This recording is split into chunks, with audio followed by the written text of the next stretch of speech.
Doc? Yeah, I'm just sitting here with Michael Oden, the CEO and boss player of The Final Step. You go ahead and take over. Okay, well, I just want to let you know that Warren here was a prime example of the kind of work The Final Step does.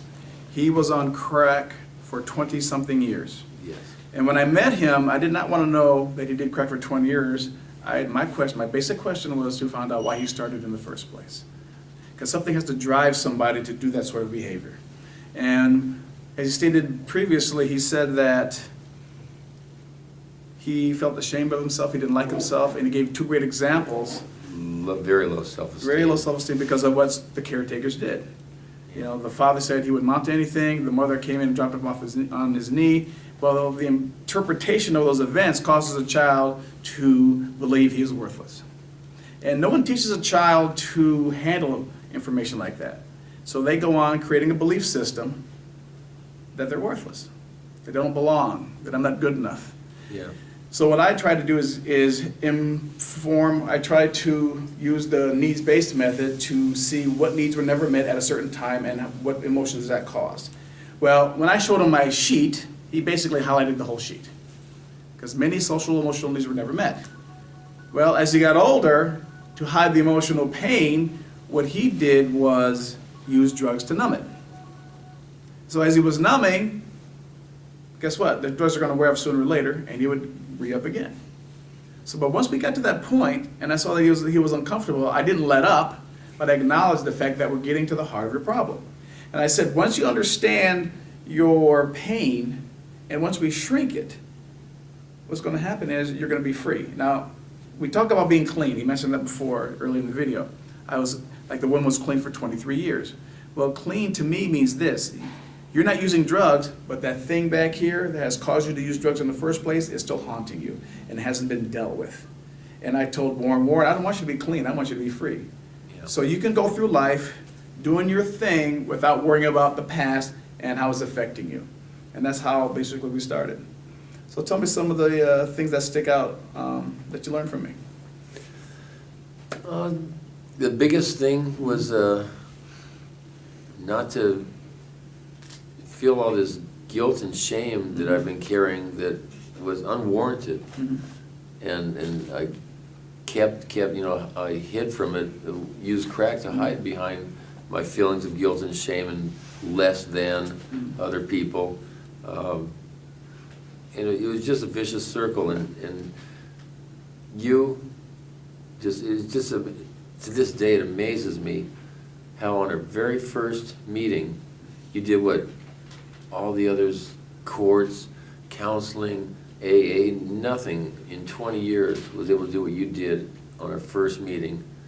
It just amazed me how you just went right to the heart of the problem that I didn't even know, and you just like opened up my chest and said, oh, look what we have here behind the crack, what's making you do the crack. And you had me feeling uncomfortable, tight-chested, just wanting so badly to leave, for that clock to hit 4 so that I could leave. I want to be anywhere except there, answering those personal questions that I'd been able to avoid thinking about or answering for 20 years. And now here I was sitting in your office, not talking about crack, right, not talking about my next court date. You were having me talk about what events do I think happened way back then that made me a clean, non-drug using person out of the blue decide to feel it'd be okay for me to start using drugs, to smoke crack. And that just started planting a seed in me. So I want you to understand something, and I want the audience out there to understand something. He felt guilty, there was shame, there was blame, there's a lot of criticism going on within him. So he's creating this whole scenario about how he saw himself. And the other thing I want to mention is that I never talked about drug testing. I never talked about the drug. I never mentioned, I don't care about the drug use. I don't care about it, but that is not the issue. The issue is, why did you start in the first place? What has caused you to do this? All right? So, and as he was saying before, he's talking about how uncomfortable he was. Well, depending how deep the wounds are, will depend how uncomfortable the feelings will be when we expose what the truth is of your life.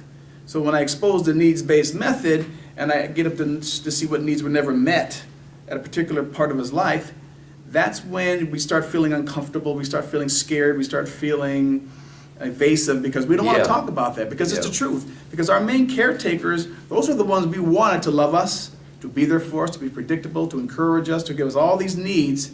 And when we find out that they couldn't or didn't, that's the thing that hits home or hits hard the child. And the child then believes or takes on a whole new belief system or value system about how they see themselves, which he actually did. And most of my clients that I've had over the years have done the same thing. Yeah, I was constantly told I was a loser, wouldn't amount to anything. Right.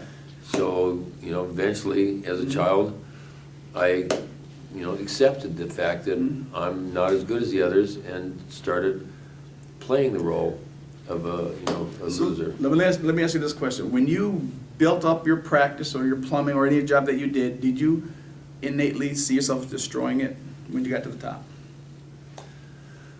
No. Okay. No. As long as I didn't get violated, I could keep growing.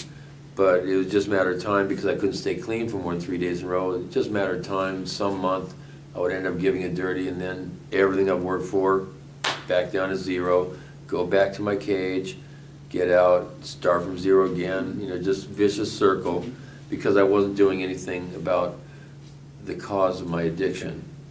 All right, so let's fast forward till the present day. Yeah. All right? Tell me how long, now we don't call this clean from the final step, we call it being at peace. So how long have you been at peace?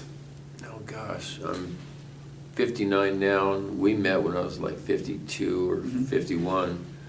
I've been at peace since like age 53 on up till now. So like 6 years. Good 6 years. Any urges to use? Once in a while Okay. I get an urge, I'm not gonna lie. Yeah. Okay. And what stops you? What stops me is just the fact that I don't feel I need to go back and be When you- in those, be like that anymore. When you went back, what did you do?